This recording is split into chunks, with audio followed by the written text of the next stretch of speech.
shadows. Hey everyone, how's it going?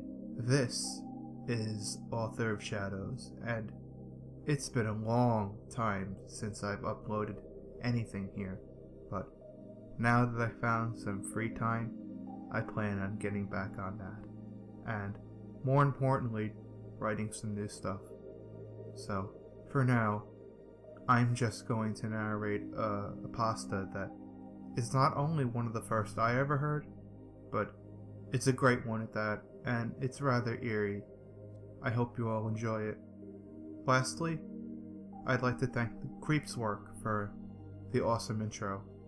I know we haven't talked in a while, but I still follow your stuff, and as always, you put some great and really funny content out there, so for anyone that's interested, there's a link to his channel in the description. For now, sit back, relax, and enjoy the story.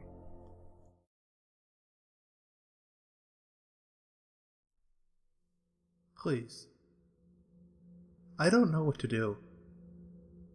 I've tried to tell my wife about this, but she's a science teacher, and thanks to my history of practical jokes, she thinks I'm just kidding. There is something stalking me. I don't know what it wants, but almost every night since I started seeing it, it has terrorized me. It doesn't touch me.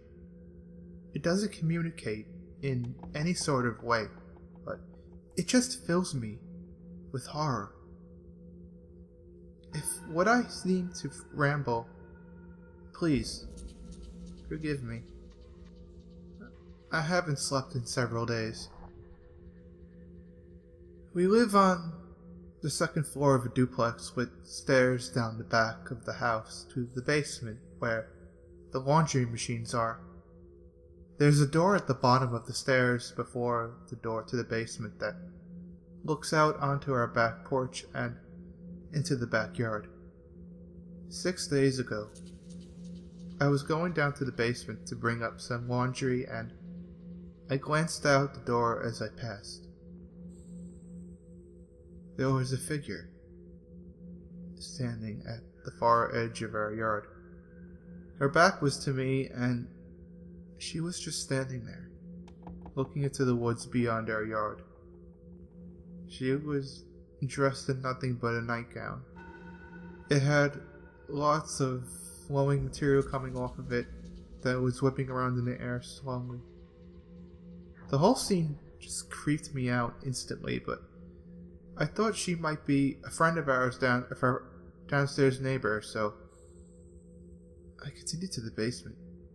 But when I came back up, she wasn't there. The next night, I went down again, and as I passed the back door, I looked outside. She was back. She was exactly like she was the night before, facing away and not moving. The hair on my arms and my neck stood up straight when I saw her. I was even more creeped out when I realized she was in the same clothes as the night before. That's when I did something I shouldn't have. I opened the back door. Leaning out, I called to her to see if she was okay. She didn't respond. She didn't make any sort of indication that she'd even heard me. It was freezing cold, so I shut the door and locked it. Coming back upstairs afterward, I looked out the window and she was gone again. Later that same night, I was in the bedroom, ready to get some sleep. Everything was dark, because my wife had gone to bed before me. Our bedroom looks out over the backyard, and my side of the bed faces the windows, so I have to go past them just to get in. As I was doing so, I suddenly got that same deep dread feeling in my stomach that I had gotten the first time I saw the figure in the backyard. Something compelled me to hesitate by the windows. My hands were shaking as I pulled the curtain back and peeked through the shades into the backyard. It was a clear night, so the backyard wasn't shrouded in darkness. The woman was standing in the middle of the backyard, no longer at the edge of the woods, but facing the house this time. Her head was tilted up to look directly at the window I was peeking out from. I jerked away instantly, afraid she had seen me. Her face was covered in shadow and her hair, but I saw her chin and nose. A sharp nose and a thin chin. Gray. Her skin looks gray, I think. Her hair is black and long. I was so scared, I just jumped into bed and covered myself with the covers. The next day, I played outside in the snow with my 4-year-old daughter. She wanted me to pull on her sled in the backyard, but just the thought of going back there made me scared again. So, I talked her into digging holes in the snow in the front yard. That night, things just went from bad to worse. Somehow, I managed to forget about the woman. Then, in the middle of the night, my daughter started crying. Our bedroom was just across the hall from hers.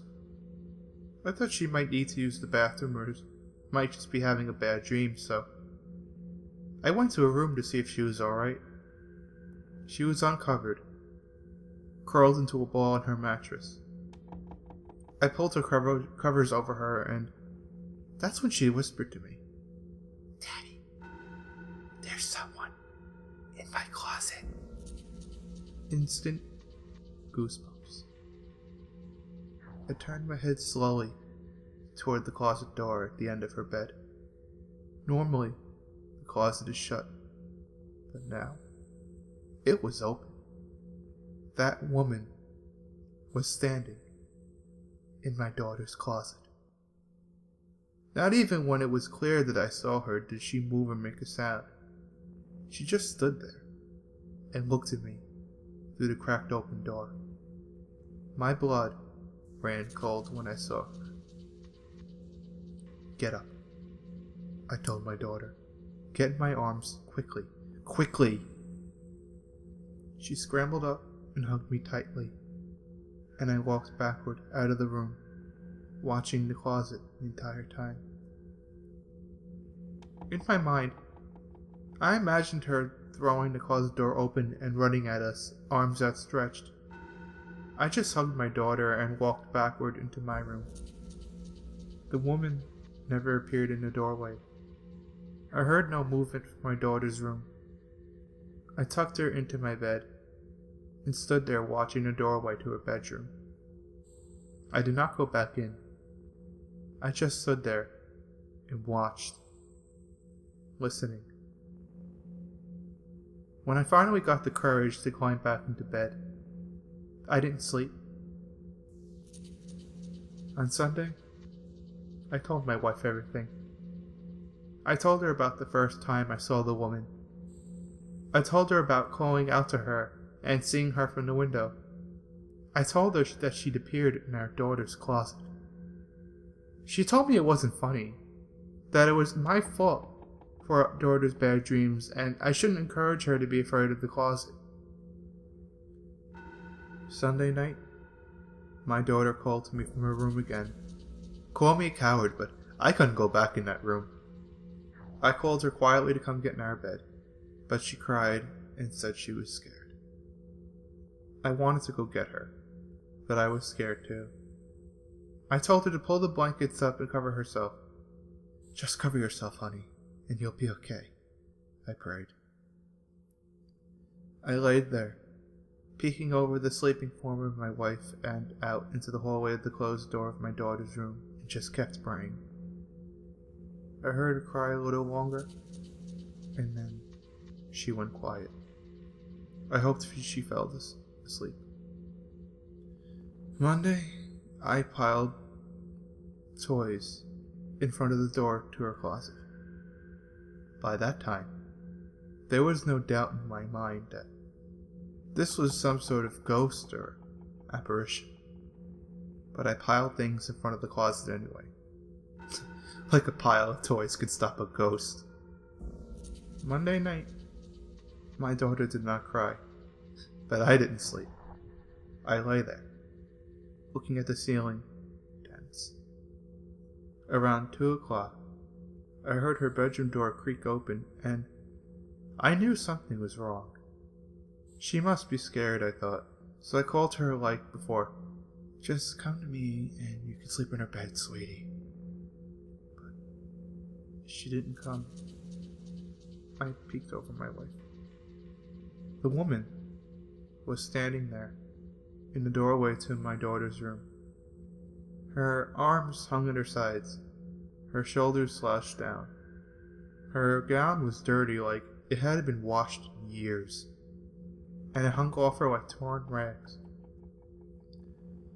I was breathing, but I wasn't blinking. I just looked at her, and she looked at me, and I thought, this is it. I'm going to die. She never moved, never made a sound. I whispered, please go away. Please, leave me alone. Please. I'm sorry. But I couldn't look away. If I look away, she will get closer. I was sure of it. If I close my eyes, when I open them, she'll be standing over me, looking at me. At some point, though, she was gone. It's like I fell asleep with my eyes open. I don't remember her disappearing, just that I was looking at the doorway and she wasn't there anymore. Last night, I lay awake, waiting. I asked my wife to shut our bedroom door because the nightlight in the hallway was keeping me awake. It was stupid. I don't know what I was thinking. Like clockwork, I heard my daughter's bedroom door creak open. I held my breath. Then, I heard the floorboards in the hallway creaking, and I just started shaking uncontrollably. I heard the bedroom door open, and I knew she was standing there, in the doorway, not moving, just looking at me. I didn't look. I couldn't. I did what I had told my daughter to do, and I just pulled the covers over my head. I am a complete mess. A zombie at work. I don't want to go home anymore. I think I see the woman in other places. A glance while I'm driving, and I think she's sitting in the passenger seat of the truck behind me, or standing down the street as I drive off. Just sitting here at my desk. Someone passes by behind me and I jump. I'm afraid that if I turn around, she'll be there, waiting for me to look at her. And what if I saw her face? I don't want to see it. I don't want to see her anymore, but I don't know what to do. The only hope I feel is that, for unrelated reasons, my wife is talking about moving, but our lease isn't up until May. I don't know if I can hold out that long.